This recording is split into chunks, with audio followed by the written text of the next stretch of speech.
Di pasal 33 ini terkait dengan bagaimana kita mengatur mengenai penggunaan dana desa untuk BLT desa, Bapak Ibu sekalian. Yang pertama yang diatur dalam pasal 33 adalah kriteria penerima manfaat dari BLT desa. Kalau kita bandingkan dengan aturan sebelumnya, ketentuan kriteria penerima manfaat ini kita perluas, Bapak Ibu. Ya. Yang pertama adalah penerima manfaat itu adalah keluarga miskin atau tidak mampu yang berdomisili di desa, dan dia diprioritaskan untuk keluarga miskin yang termasuk dalam kategori kemiskinan ekstrim. Ya, kemiskinan ekstrim itu adalah benar-benar kemiskinan yang berada di klaster paling bawah. Ya. Kemudian yang kedua adalah kehilangan mata pencarian. Kehilangan mata pencarian, Bapak Ibu sekalian, artinya memang dia tidak bisa saja dia bukan orang yang miskin ya, tapi kemudian akibat dengan adanya dampak COVID, maka yang bersangkutan itu kehilangan mata pencarian. Nah, ini juga bisa kita jadikan sebagai penerima BLT desa. Kemudian yang ketiga adalah kepala keluarga yang memiliki anggota keluarga yang sakit rentan atau menahun, ya, sakit menahun atau kronis. Ini juga kita bisa berikan BLT desa. Kemudian juga yang keempat adalah keluarga miskin penerima jaring pengaman sosial ya, yang sumber dari APBD atau dari APBN yang sudah berhenti. Nah, jadi semula masyarakat kita yang menerima bansos dari APBD maupun APBN, tapi kemudian bansosnya sudah berhenti, maka dia bisa dijadikan sebagai penerima manfaat dari BLT desa. Yang kelima adalah keluarga miskin yang terdampak pandemi COVID dan belum menerima bantuan sama sekali. Nah, yang keenam ini adalah kepala keluarga ya yang rumah tangga dengan anggota rumah tangga tunggal atau lansia. Jadi kalau misalnya ada satu keluarga yang kebetulan dia itu sendirian, kemudian juga dia sudah lanjut usia, maka dia juga bisa dijadikan sebagai penerima manfaat BLT desa. Jadi setidaknya ada 6 kriteria ini, Bapak Ibu sekalian. Nah, di dalam untuk menentukan KPM penerima manfaat BLT desa, ini tidak harus memenuhi ke-6-6-nya atau harus memenuhi 2 atau lebih. Ya, jadi bisa memenuhi salah satu saja dari 6 kriteria ini, maka dia adalah calon penerima manfaat BLT desa atau bisa kita masukkan sebagai dalam daftar calon penerima manfaat. Tentunya nanti itu akan ditentukan di dalam musyawarah khusus desa ya untuk menentukan penerima manfaat dari BLT desa. Nah, kemudian Bapak Ibu sekalian, dari calon-calon daftar tadi setelah dilakukan musdesus dan lain sebagainya, maka kemudian kepala desa itu menetapkan daftar keluarga penerima manfaat.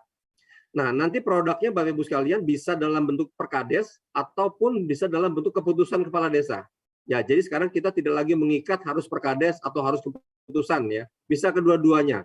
Jadi apakah memang nanti kalau yang sudah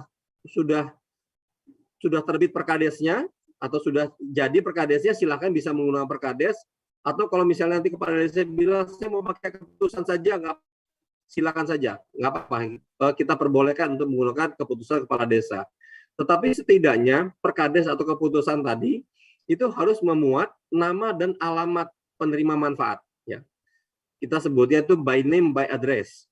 Kemudian yang kedua adalah rincian penerima manfaat tadi berdasarkan jenis kelompok pekerjaan. Jadi misalnya si A itu pekerjaannya adalah sebagai petani, si B sebagai buruh tani, misalnya. Si C sebagai nelayan, si D misalnya sebagai pelaku usaha mikro. Misalnya. Nah, seperti itu. Kemudian yang ketiga adalah jumlah KPM itu sendiri. Nah, paling nggak Bapak Ibu sekalian 3 hal inilah nanti yang harus dicantumkan oleh Bapak Ibu kepala desa kita ketika mereka menetapkan perkades atau keputusan kepala desa. Nah, kemudian Bapak Ibu sekalian, BLT desa ini ditetapkan sebesar Rp300.000 per bulan. Dan kemudian itu per KPM dan dilaksanakan selama 12 bulan. Pembayarannya kepada KPM ini bisa dilakukan mulai bulan Januari. Nah, atau bisa juga dibayarkan sekaligus. Ini nanti akan terkait dengan pola penyaluran dana desa untuk BLT desanya, Bapak Ibu sekalian. Jadi nanti di dalam penyalurannya itu kita akan membuka penyaluran dana desa untuk BLT desa itu bisa dilakukan untuk sekaligus 3 bulan, untuk kebutuhan 3 bulan. Jadi misalnya untuk kebutuhan Januari, Februari, Maret, itu bisa sekaligus dimintakan penyalurannya ke KPPN. Nah, kemudian nanti Bapak Ibu sekalian kepala desa bisa membayarkannya juga sekaligus kepada KPM. Supaya uangnya jangan lama-lama dipegang oleh kepala desa. Nanti kalau lama-lama ketika kepala desa dipakai untuk yang lain.